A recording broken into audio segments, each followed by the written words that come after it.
Good morning, everybody. Daniel Sneezer here. I wanted to thank Juliana and Nick for this kind invitation. And this thing that you see here is not me, it's my ghost. And the reason is that I'm stuck in flight cancellation hell. I made it only as far as Dallas, so I'm here. I'm a bit sleepless, so if you hear word saladis, you may go to aa.com and blame it there and complain there. Okay, so it's great to see you. I was hoping to chat with you more, but soon, hopefully. Okay, so I will talk about value computation in humans. And the first thing to say is that if they ask you what is the most important variable in evolutionary biology, a good candidate answer to this question might be the effect of a variant on the rate of its own replication in the form of costs and fitness benefits. You see these costs and benefits in many or pretty much all theories of selection pressures, in theories for the evolution of kin altruism, reciprocal altruism, friendship, parental investment, asymmetrical attrition, sexual reproduction, signaling, senescence. You see costs and benefits in terms of gene replication pretty much everywhere. And the reason is that if a variant is to persist over time through self-replication, then in the famous words of the Andrews sisters, you gotta accentuate the positives and eliminate the negatives.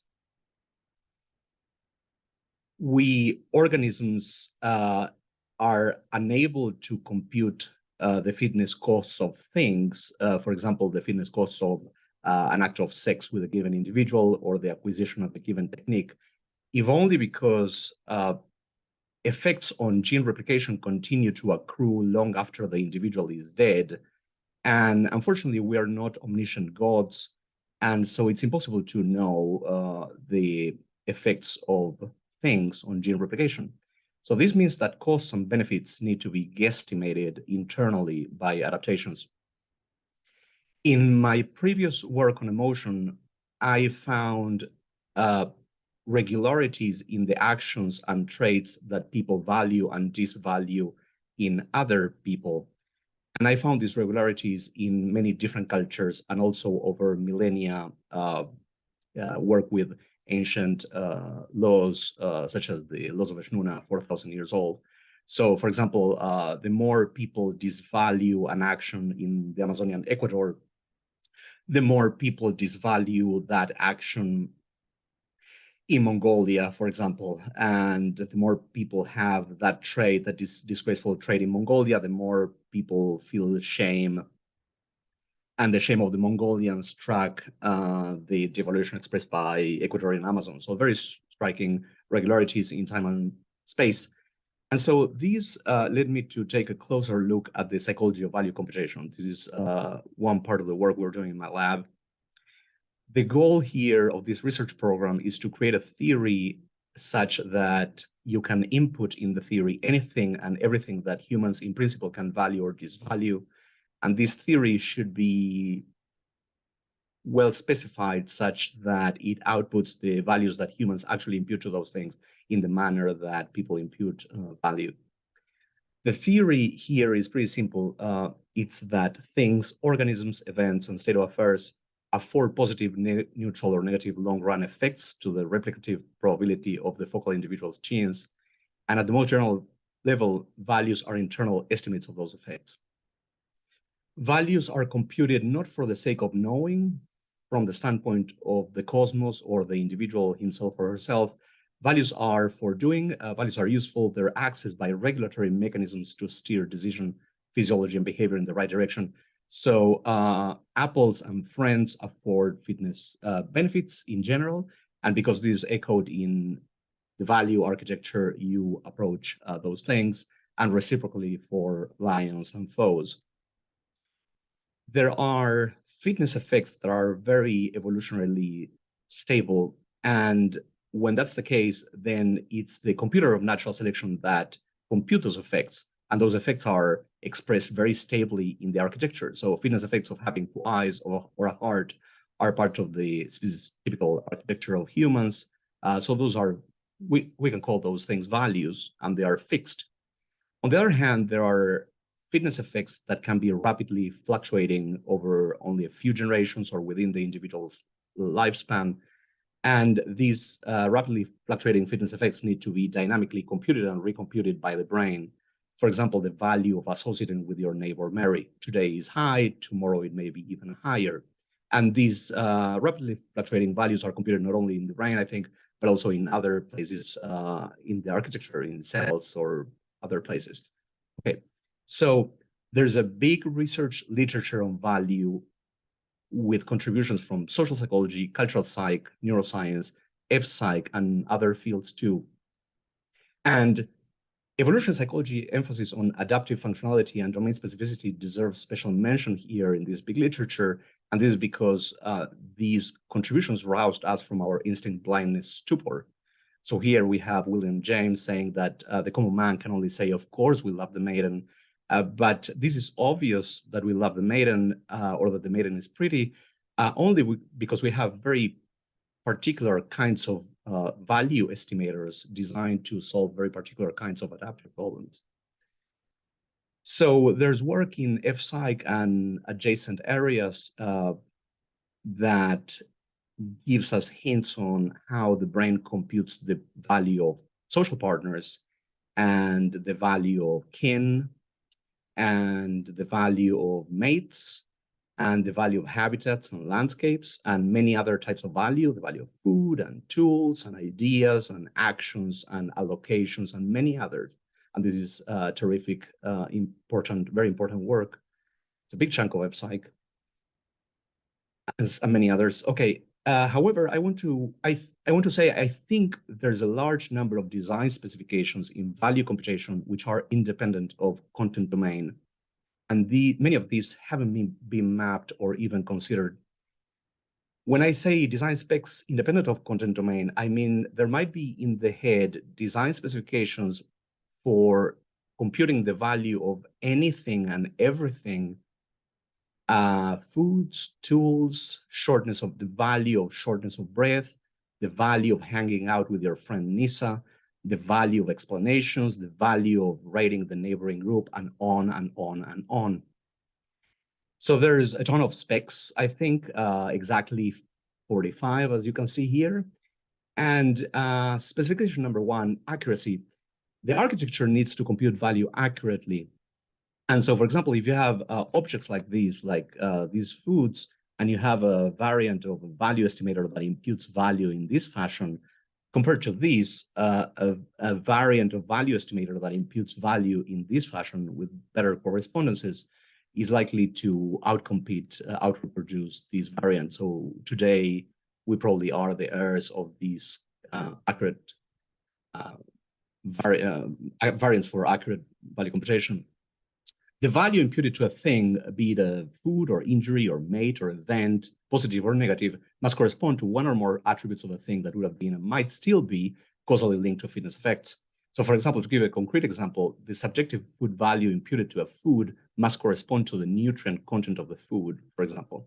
And there's a long list of caveats that tells us when exactly we're going to expect accuracy. Not always. There's a narrow envelope of conditions, but provided they are met, we expect a certain degree of accuracy, maybe not 100%, but better than zero.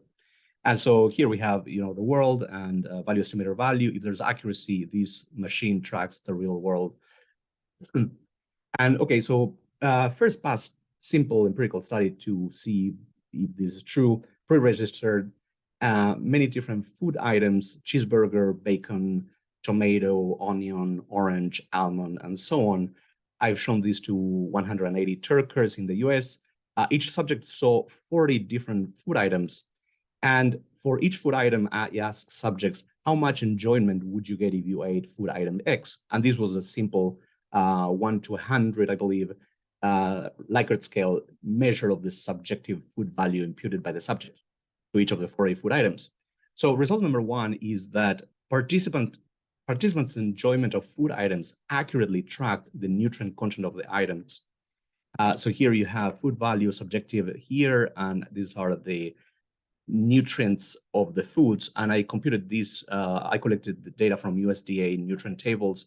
And at the zero order level, the subjective imputations track the carb content of the foods and the protein content and lipid and weight of the foods.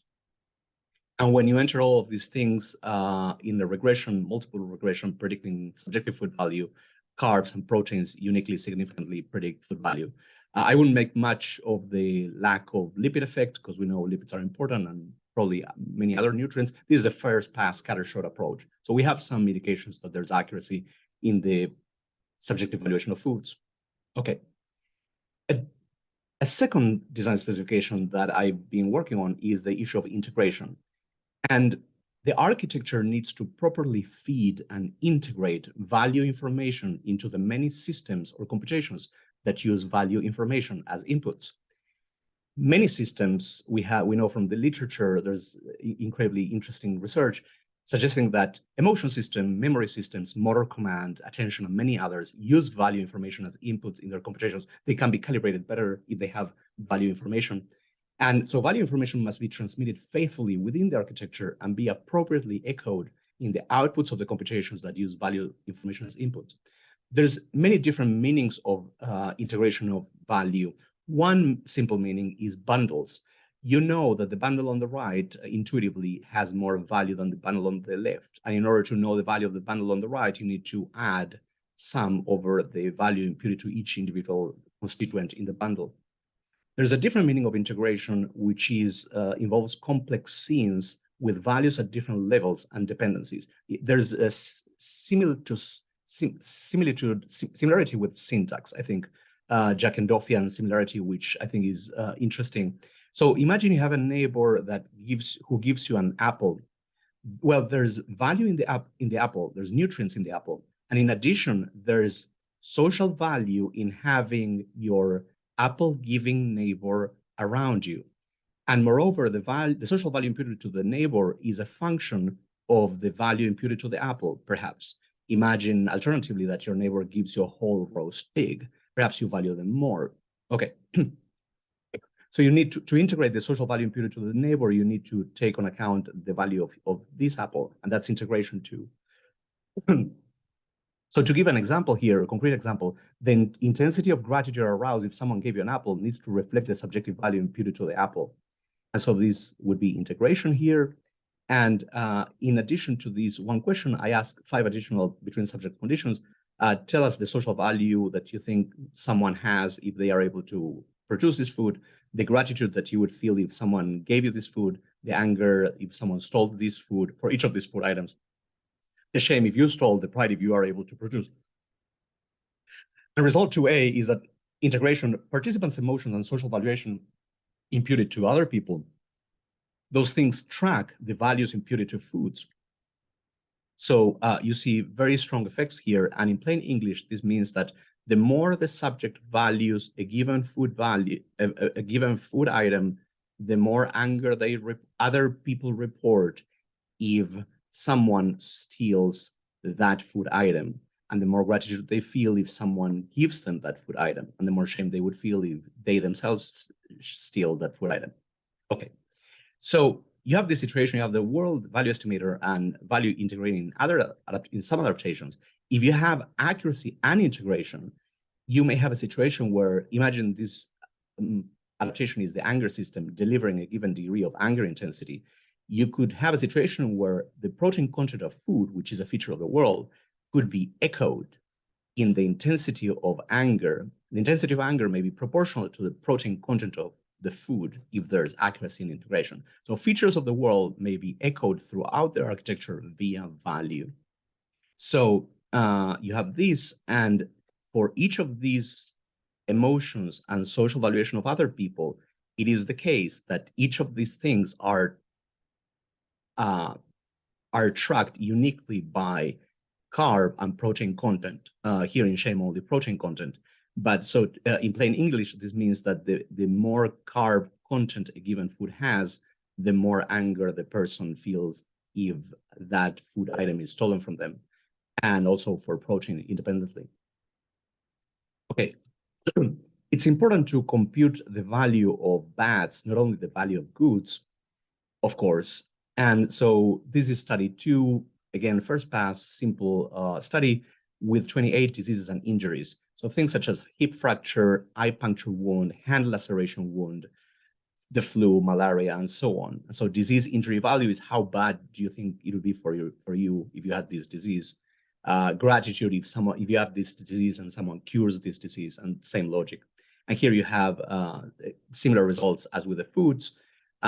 The more, in plain English, the more you feel that a given injury or disease is bad for you if you had it, the more anger you feel towards someone if someone caused that disease or injury, the more shame you feel if you cause that disease or injury to someone else. Very strong integration across at least these machines. Okay, and this is the paper in EHB. And I think that in addition to accuracy and integration, there's a ton of design specs to help us navigate value computation. One is content specificity. The attributes that make apples and sauce valuable are different and mutually incontrastable, and you cannot make up for soreness with any amount of carbs. So what you need here is some way to impute value specifically. And that's content specificity in value computation, which is what evolutionary psychologists have worked on a lot. In addition, however, certain tasks such as social exchange, behavioral choice, demand that you cross-convert across this mutually uncontrastable currency. If someone offers you 6 pounds of apples for your soul, you need to compare apples with oranges. And so here is Lida saying that for social exchange, you need to compare estimates of costs and benefits against one another. And these algorithms need not be closely tied to particular items of exchange. You need to be able to compare anything with anything else, even when you impute domains specifically. And so there's evidence in neuroscience suggesting that the brain computes a lingua franca of common currency of value. There's the adaptive problem of scene segmentation. Imagine you enter a room and you see an apple and a poisonous insect, and you might impute value in this fashion. Okay, but on the other hand, you may another way to impute in value in the scene is to say, okay, I'm gonna add over these things and impute a scene-wide value of 0. Okay, that's a possible way to do it. But on the other hand, in retrospect, the value of the scene is +1 if you're able to collect the apple and eat the apple and avoid the insect. So you're back here. So the question of exactly how the brain segments a scene in order to impute value to begin with is an adaptive problem that the brain solves somehow. Representational format. We want a theory of how the brain represents value, creativity, variable affordance of things. There's a number of things that we do that suggest a coconut is food, and also it's a projectile, and it has value as food and as a projectile. These things suggest that these things place constraints on viable theories for value computation, representation of value, and on and on and on. I'm working on these things. I think there's a ton of features. I want to direct your attention to the fact that there's indications here in the Bible, for example, and elsewhere, that people might have strong intuitions about the value of body parts, which might be part of theory of human nature. And my grad student, Nikkei Wee, with Jamie Krems, she's asking, is it so? And if yes, could it be the case that these strong intuitions inform worker compensation laws, not only in America, but also worldwide? So this research is in the poster session. I encourage you to look at this research. It's super cool, and Nikkei is very cool to talk to. And so there's a poster that we have. And okay, so I'm taking this research in many directions: neuroscience, developmental, cross-cultural, cognitive, computational. I was going to say, if you're interested in this, please come talk to me. I'd love to chat with you. I'm here in ghost mode in Zoom, so that's not going to be possible. But if you want to email me or chat with me at some point, I'd love to do that. And with this, I'd like to thank you so much. It's been great to be here in ghost fashion, and I hope to chat with you about these topics. Thank you so much.